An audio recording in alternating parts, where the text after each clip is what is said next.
The mystery, the question will be answered right now. This is the Mercedes G-Wagon, the G400, but it's the 45 anniversary edition. That's the 45. So, question, where's the 65? What is the 65? Wait a couple of seconds. Hello, this is the 65. This is me. I'm 65 today. Just don't dare call me a Otopi like some people do. You know who you are? No, I'm not. But I'm a legal pensioner, so I got rights. This is the 65 part. You saw the 45. Hi, I'm Eleanor from MotorMatters. Welcome to our channel.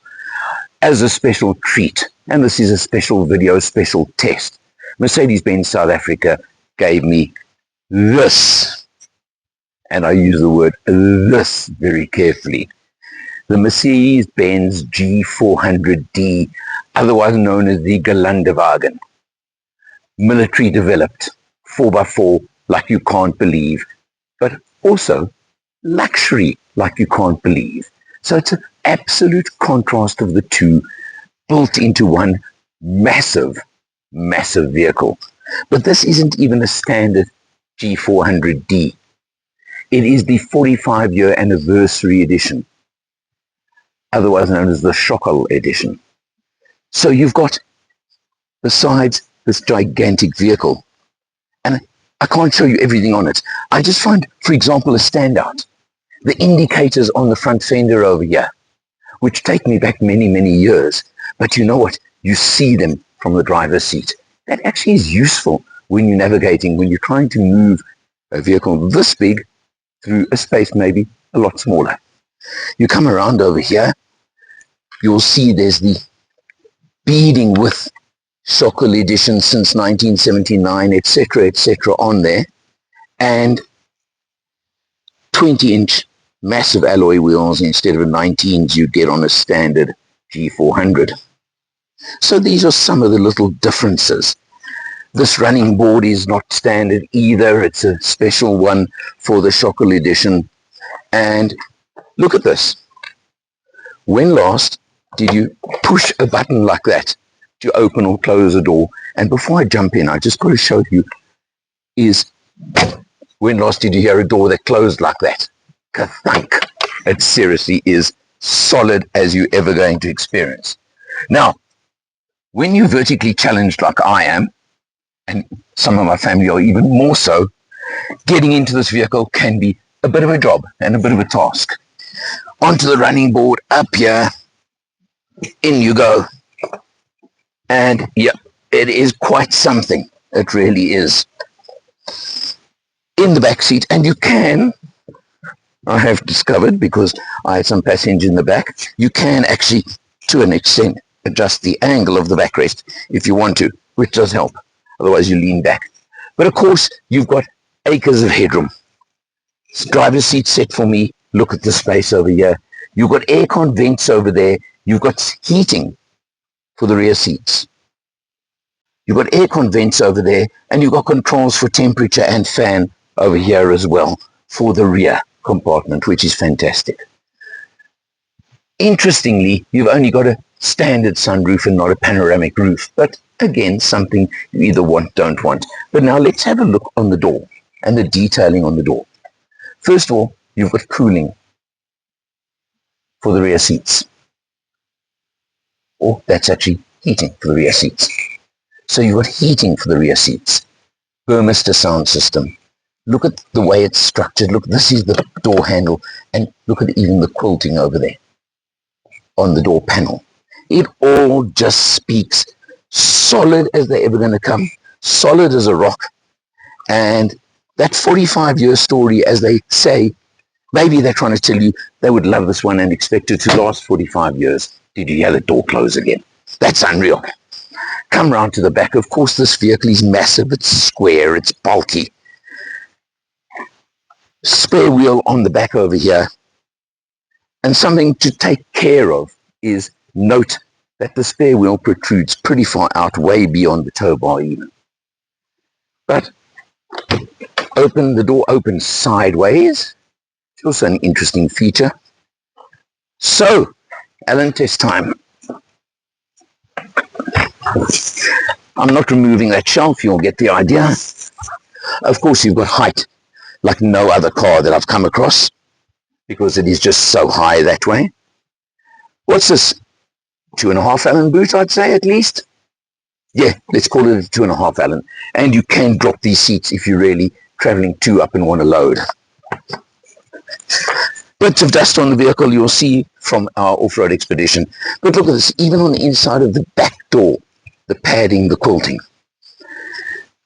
The G400 is powered by a 3-litre 6-cylinder diesel engine, 243 kilowatts, 700 newton meters of torque, and a 9-speed automatic gearbox, obviously with all the 4x4 off-road hardware you could ever expect in this world. Check it out, you're also going to see some off-roading, and we'll show you what it's like inside.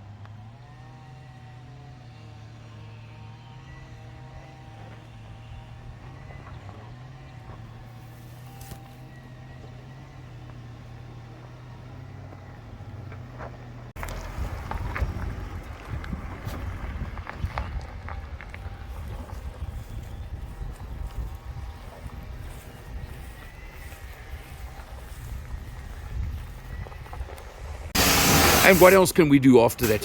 Mud and dirt and spraying and whatever is clean it off again so that it gets back in pristine condition.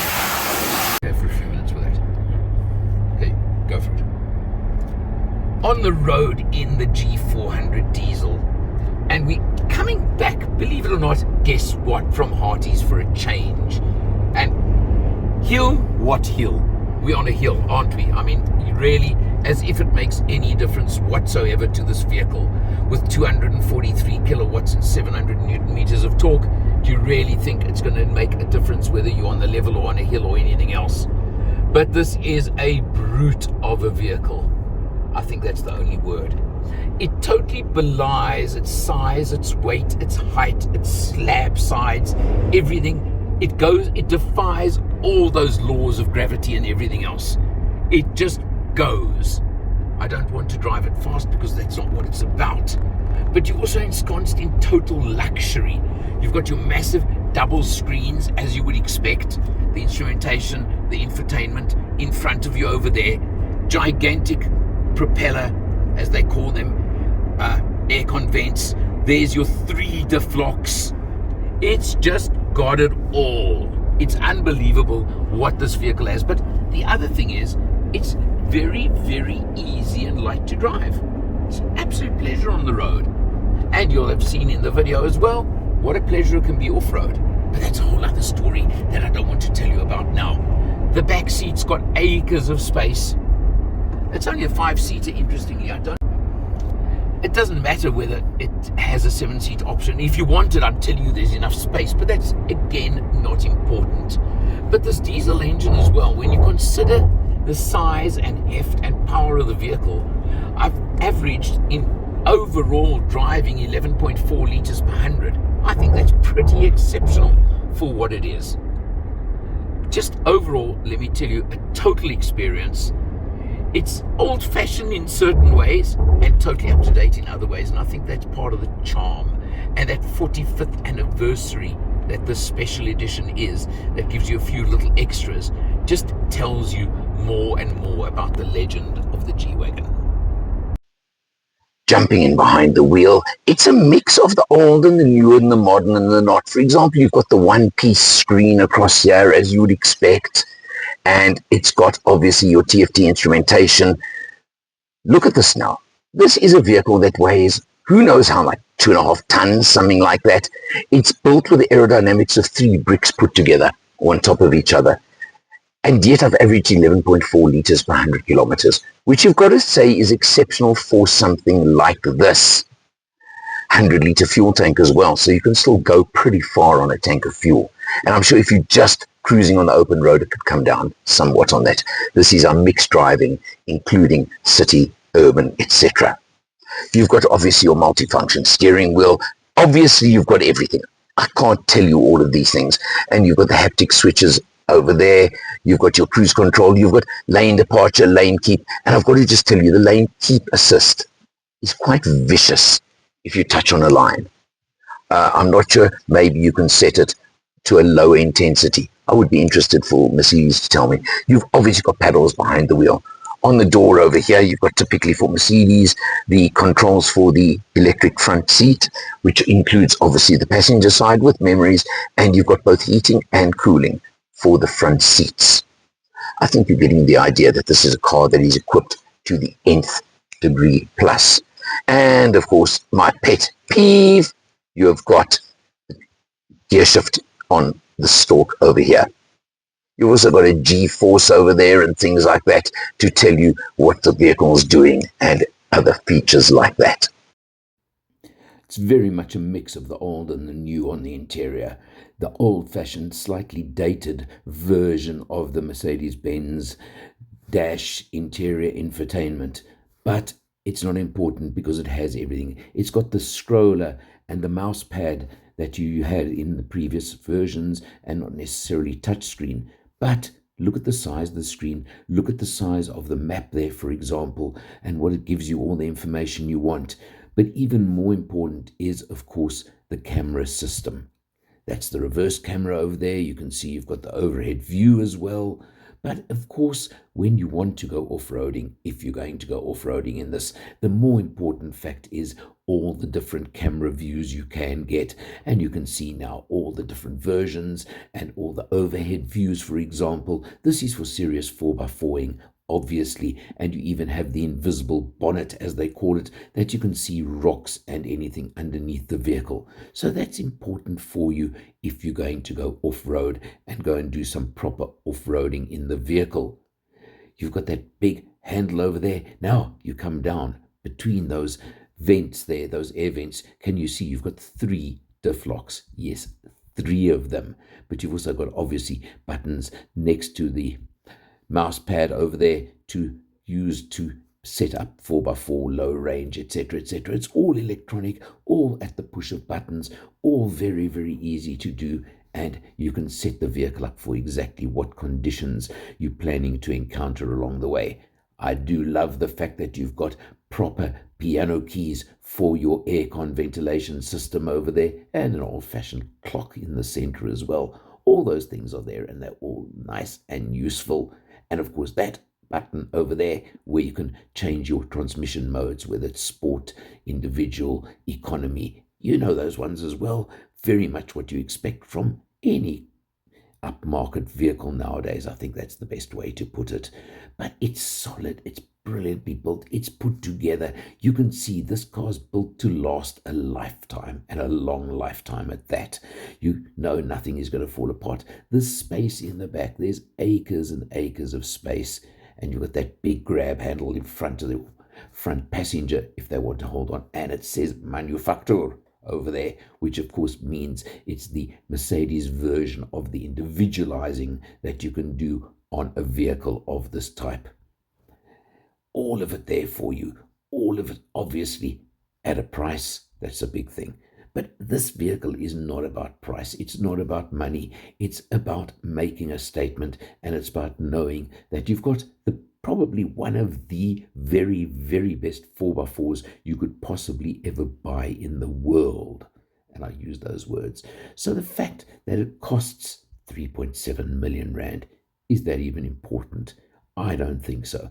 The base price of the G400d is 3.4 million, but the edition 45 shekel adds 300,000 odd rand with a number of little extras and little touches that you don't even think of, but that do add to the price and make a difference.